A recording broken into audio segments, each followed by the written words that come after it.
Congress is about to make a huge mistake on climate change. We have the greatest respect for Congress and the President, but the climate bill they are currently supporting is fatally flawed. The bill is called the American Clean Energy and Security Act, or Waxman-Markey, sponsors of the House bill for short. This climate bill narrowly passed the House in June, and a similar bill is likely to reach the Senate in September.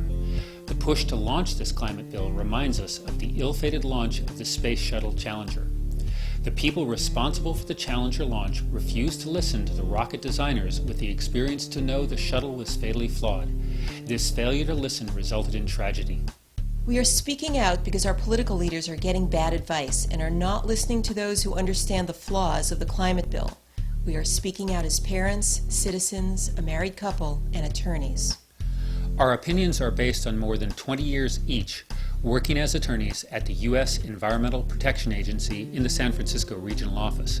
However, nothing in this video is intended to represent the views of EPA or the Obama administration. Scientists are convinced that further delay in cutting greenhouse gases means an unacceptable risk of climate catastrophe. U.S. military analysts see the potential for major threats to national security from climate change during the next 20 to 30 years. This video provides an overview of why Congress is getting it wrong and how they could be getting it right in 3 segments we call The Big Lie, The Big Ripoff, and The Real Solution. The climate bill currently before Congress relies on a cap-and-trade approach. So what is cap-and-trade? Cap-and-trade means facilities cut their emissions each year until the goal is achieved. Total pollution is capped. If some facilities have more trouble cutting their emissions than others, they can trade by buying more permits to pollute. The big lie is that EPA's experience with cap-and-trade in the acid rain program proved that cap-and-trade will work for climate change. While cap-and-trade worked fairly well in the acid rain program, the needed changes there were relatively easy tweaks to existing coal-fired power plants. Most acid rain reductions came from switching to lower sulfur coal. Some facilities added pollution scrubbers, but the solutions involved little new infrastructure and almost no innovation. In contrast, climate change can't be solved by tweaks to existing facilities. It requires cutting fossil fuel emissions to the atmosphere, which are the main cause of climate change. It requires an energy revolution through investments in building new clean energy facilities, such as wind, geothermal, and solar. And, if proven safe and effective, advanced designs of nuclear power and underground sequestration of fossil fuel emissions. But energy from the uncontrolled use of fossil fuels is cheap, and clean energy remains expensive. Investors will not risk their money unless they know clean energy will become cost competitive with uncontrolled fossil fuels within a known time frame.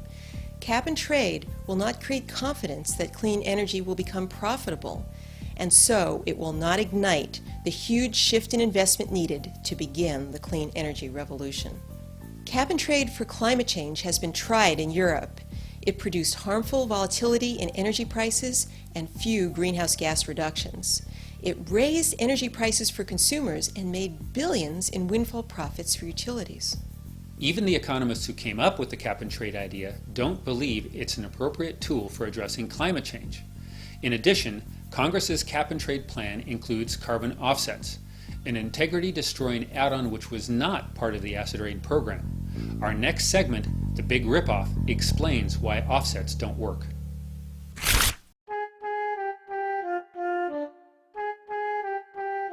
To keep cap-and-trade cheap, Congress's climate plan would allow all required greenhouse gas reductions for almost 20 years to be met with carbon offsets from the U.S. and abroad. Carbon offsets are greenhouse gas reductions outside the capped sources. They are supposed to be additional reductions beyond what is legally required or would have happened anyway. Here is a simple example of a carbon offset and its problems. I pay you not to cut down an acre of your forest so your forest can continue capturing CO2 from the atmosphere. The offset allows me to burn extra coal above the cap at my coal-fired power plant. But maybe you weren't planning to cut your forest, and you have received a bonus to do what you would have done anyway. Even if you were planning to cut your forest, and now you don't, demand for the wood doesn't go away, so a different forest will be cut. In either case, there is no reduction in greenhouse gases. The only result of the offset program is an increase in greenhouse gases from my burning extra coal above the cap. In a global economy, almost any activity can be shifted. It is virtually impossible to know whether a damaging activity has simply moved elsewhere. A second carbon offset example from the European experience is the production of a refrigerant that creates an extremely powerful greenhouse gas as a byproduct.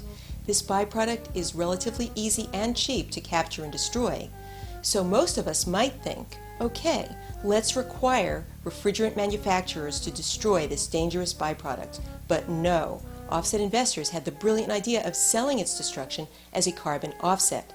This made it twice as profitable to sell destruction of the byproduct as it was to sell the actual refrigerant. This offset program has created two perverse incentives. First, investors and their host countries have fought to keep release of the byproduct legal. Otherwise, destruction of the byproduct would not create offsets because the reductions would no longer be additional. Second, investors have had an incentive to make unneeded refrigerant just to make extra money on the byproduct offsets. Even though regulators recognize these perverse incentives, they have been unable to slam the lid on the cookie jar. The profits have been too high and the demand for cheap offsets too persistent. In my work at EPA, I have been overseeing California's cap and trade and offset programs for more than 20 years. My unique and extensive experience has convinced me that carbon offsets won't work.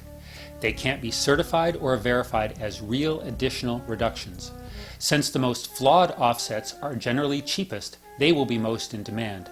These flawed offsets will make it look like we're getting greenhouse gas reductions when we're just getting business as usual. Like the subprime mortgages and other creative financial instruments that helped bring us the current recession, carbon offsets lack integrity. They make easy profits for offset investors while increasing the risk of climate disaster for all of us. That is the big ripoff. There is a real, affordable, and effective solution to climate change, just no powerful moneyed interest to push for it. We call this solution carbon fees with rebates. The biggest obstacle to successfully addressing climate change is that uncontrolled fossil fuel energy is a lot cheaper than clean energy. The real solution must change this. There are two critical parts of the real solution. First, we need to make sure that clean energy becomes cost competitive with uncontrolled fossil fuel energy within a known time frame. Second, we need to make sure that the energy people need remains affordable. To do this, we must gradually phase in carbon fees, slowly raising the price of uncontrolled fossil fuels until they are more expensive than the clean energy alternatives we have today. This transition can begin very gradually during the current recession and be phased in over the next 10 to 15 years. To keep energy affordable, carbon fees must be given back to consumers in monthly per-person rebates. While consumers will still have an incentive to choose energy efficiency, monthly rebates will ensure that everyone can afford the energy they need. As people realize that uncontrolled fossil fuel energy will soon be more expensive than clean energy, investment will shift. Investors will abandon plans for new coal-fired power plants without sequestration and for development of dirty energy sources such as shale oil and tar sands. Investment will shift to clean energy projects. Clean energy prices will fall because of competition, economies of scale, and innovation. There are no powerful special interests lobbying for this real solution, but many prominent economists agree it would be effective. If the United States adopts carbon fees with rebates and seeks agreements with other countries to adopt similar programs, our country can lead the world toward a clean energy future. Cap and trade with offsets provides a false sense of progress and puts money in the pockets of offset investors. Carbon fees with rebates means we put money back in our own pockets. We set in motion the powerful shift in incentives needed to establish U.S. leadership in clean energy. This video is a call to action. For carbon fees with rebates to become the popular as well as the wise choice, your participation is crucial. You can make a difference from your home or public library by calling and emailing your senators and the president, by telling your friends and family. We hope you will consider telling them the current bill chooses weak targets and inappropriate tools, that it misses the real solution. We appreciate your consideration. This is America. We can do better. We can get it right.